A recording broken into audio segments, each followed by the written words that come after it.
যখন বিমানের আওয়াজ শুনছি মেয়েকে বিমান দেখাচ্ছিলাম, দেখতেছি বিমানের পিছনে আগুন।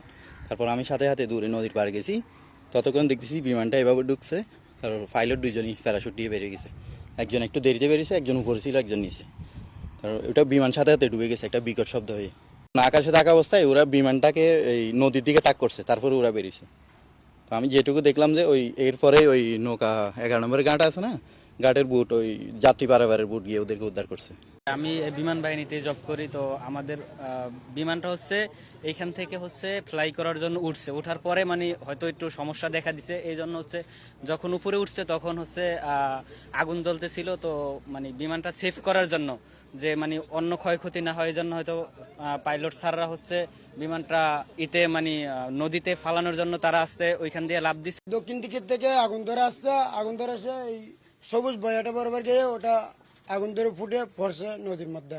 ওই লোক দুইটা যেগুলা বিমান বাহিনী ওগুলা প্যারাশুট দিয়ে উপরে উঠছে, উপর থেকে তারপর নিচে নদীর মধ্যে পড়ছে। যে সময় ফুটছে আমরা বুট নিয়ে 3টা বুট গেছে ওখানে, বুট গিয়ে তারপর ওদেরকে উদ্ধার করছে, উদ্ধার করে বুট ক্লাবের মধ্যে তুলে দিয়েছে।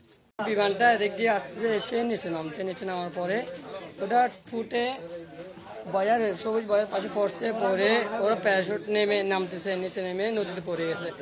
নদীতে পড়ে গিয়ে আমরা বুট 3টে গিয়ে 10-8 জন গিয়ে ওনাদেরকে উদ্ধার করে আমরা চালিয়ে এনে ভোট ক্লাবে তুলে দিয়েছি। ওরা তুলে ওনাদেরকে হসপিটালে নিয়ে গেছে।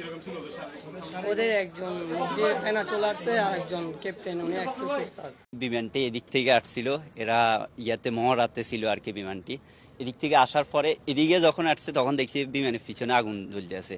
আগুন দেখি আমরা সবাই বাইরে হয়েছি, বাইরে চিল্লাচিল্লি করতেছে সবাই। এটা মুহূর্তের ভিতরে এখানে চলে আসছে, মানে সেকেন্ডের ভিতরে এদিকে আসি। আর এই সবুজ বয়া আছে, এই বয়ের পাশেই অ্যাক্সিডেন্টটা ঘটছে, ডুবে গেছে আর কি। দুটা এক টুকরে ভেসে ডুবছে, এক টুকরে ভেসে ডুবছে।